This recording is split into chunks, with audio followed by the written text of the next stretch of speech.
20 years ago, the Climate Change Programme from the UK government set out the first targets for greenhouse gas reduction, at that stage for 2010. Soon after that, the LowCVP was created to focus on the transport sector and to bring together all of the stakeholders under one umbrella, united around driving down the greenhouse gas impact. Over the last 2 decades, there have been many milestones in innovation, technologies, ideas and policies developed from or embraced by the partnership. Possibly the most important imperative was the Climate Change Act of 2008, which set the target for an 80% greenhouse gas reduction by 2050. This drove the thinking and pace here in the UK for the next 10 years. But in 2019, the UK became the first nation to set a net zero greenhouse gas target for 2050. Low carbon is no longer enough for the long-term health of the planet, and across every sector, energy, industry, residential, and of course transport, the aim must now be for a zero greenhouse gas emissions by 2050. So now the partnership is redoubling its efforts to make the transition to a net zero transport system. But even more than before, this needs strong partnership and collaboration across multiple industries and sectors. Groups who have traditionally been able to work in isolation must now work as one to bring the zero carbon energy into the efficient and sustainable mobility system of the future. The partnership is the only place where this breadth of engagement exists and where these systemic issues can be brought together. Whilst still working across the road transport sectors, the team provides the bridges between these areas to ensure learning and efficiency is maximised. And within the partnership, our activity continues to shape the policies needed with government at national and local level and within companies both large and small. Critical for our activity and success is the engagement of as wide a group of members as possible and the principles of a technology-neutral and evidence-based approach to solving the climate change challenge. And we do this by creating new initiatives in products, policies, people and places, working across the UK and across government and industry. Our evidence is used by members and the market to help establish the bodies and activity necessary to make the change and to create business opportunities here in the UK. As members of the partnership, you can access all these benefits and contribute directly to the net zero transition in transport. So please, come and join all of these organisations already helping us identify how UK mobility and energy can be mobilised to a new paradigm. The time to change transport is now, and the best way to do it is in partnership. We've heard about how the LowCVP was formed and some of the work that we're doing, but we're now facing one of the most interesting times in the partnership's history. And at this time, it's actually really important that we look to the future and to where we're going to go for the net zero agenda. So I'm joined by Jason and James here, and I think one of the first questions I'd like to ask James is, why the LowCVP and why now? You joined us just a short while ago, but this is a seminal point in the LowCVP and in the partnership's existence. But why join us now? Thank you, Andy. Yes, so I think I've been 6 months in now. So in terms of why now, 2 reasons for me, really. One, you've mentioned the seminal nature of where we are in things. So in terms of road transport and technology, it feels like it very much is a revolutionary moment. Certainly in terms of passenger cars and road vehicles in general, the last 100 years have been an evolution. Since its first inception in terms of petrol and diesel combustion. But now, that's something that's going to change. It's going to change rapidly. And one of the things that attracted me to the partnership is that it's placed right at the heart of that transition. And by that I mean not just in terms of whether that's passenger car vehicles or whether it's just vehicles itself, but also the more expansive nature of the system. And that brings me on to the second item. It's fair to say that certainly now and in the future, the global universal solution for all types of transport probably no longer exists. So now it's become, rather than a vehicle to suit all applications, it's more become about okay, different solutions are going to apply to different applications. So, and as a systems engineer, I can see those parallels in what LowCVP or the partnership does, in terms of it's not just a vehicle technology. It's also beyond that boundary in terms of, okay, what type of vehicle, for example, is that going to be electrified? Is it going to be using a biofuel? Is it going to be using hydrogen? There are places where all of those are the right answer. So there's a piece there around the complexity of choice just at vehicle. And then if we go beyond the vehicle, which is then where we're really getting into the system and almost an ecosystem. So then there's the infrastructure to support that vehicle. So whether that's a charging infrastructure for an electric vehicle, and then the energy supply that creates the electricity to generate that, and then the policies associated around that. And then if it's hydrogen, well, again, what's the infrastructure? How's that going to be produced? How's this going to be done in a sustainable fashion? That's kind of the reasons why, for me, the partnership was the right place to come. It's exciting, it's truly revolutionary, and these moments don't come along very often. Excellent. And I think one of the things that worries me, though, is that complexity that you've spoken about. Now, that's going to make it very difficult for us to explain to consumers what the right vehicle is, or to policymakers even what the right choice is. How do we make sense of that complexity then, Jason, with such a growing and expanding area of activity? Doesn't that make your job in trying to communicate what we do that much more difficult? Yes, it does. Absolutely. I mean, James is completely right. Things are getting, there is no one answer. I think things are getting more and more complicated. In some ways they're simpler, but in other ways, absolutely. If someone's thinking about electrifying their fleet, it's not just about buying the vehicle, it's about where do you get the charging points from, where does the power come for the charging points, how do you arrange the connections to the grid, how do you arrange a sort of reimbursement of people charging at home, and all that type of thing. It's all got very, very complicated. So actually the job we've got here is to make it very simple. I think we've got to try and unravel this. So from a communications point of view, absolutely, it's more challenging, but I think that's really exciting from a communications point of view, and it makes it even more important and pivotal to what we're doing, because the trick to this success of getting, reaching these low emission targets is going to get people and businesses to understand what they need to do. And at the moment, they haven't got the faintest idea what they need to do. Everyone is very confused.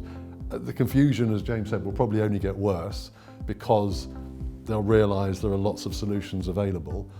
So the job of all communication people, all marketing people, is to make this really, really simple for people.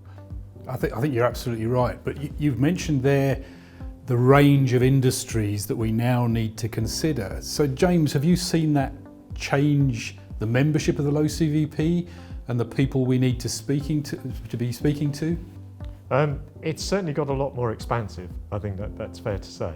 In terms of our membership, definitely diverse, needs to increase more so, for sure, but it's not a case of it's rolled on from one thing. It's not leaving anybody behind. It's not, one sector is not done and dusted by any means. They're all on a journey.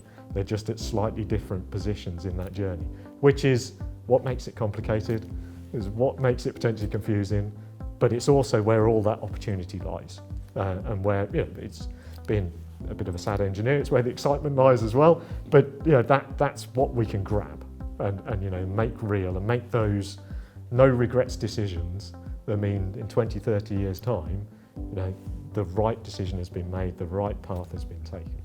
So Jason, James spoke there about some of the other sectors that we're now getting involved in, and you've been involved closely in communicating with the consumers and those choices they make about their cars. But how do we need to think differently when we're talking to companies, truck drivers, even policymakers and local authorities? What are the tools that we need to be starting to work with to really get those messages across in the right frame to those other audience sectors that we need to engage with? Yeah, I mean, you're right. You absolutely can't obviously tar everyone with the same brush, as it were.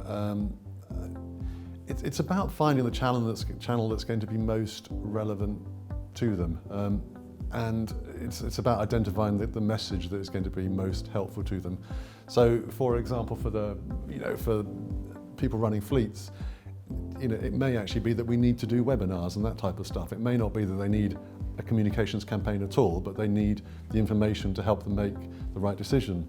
Or it might be that you issue, you publish a series of kind of, thought pieces, white papers to help them understand, to give them the background to the decisions they might make.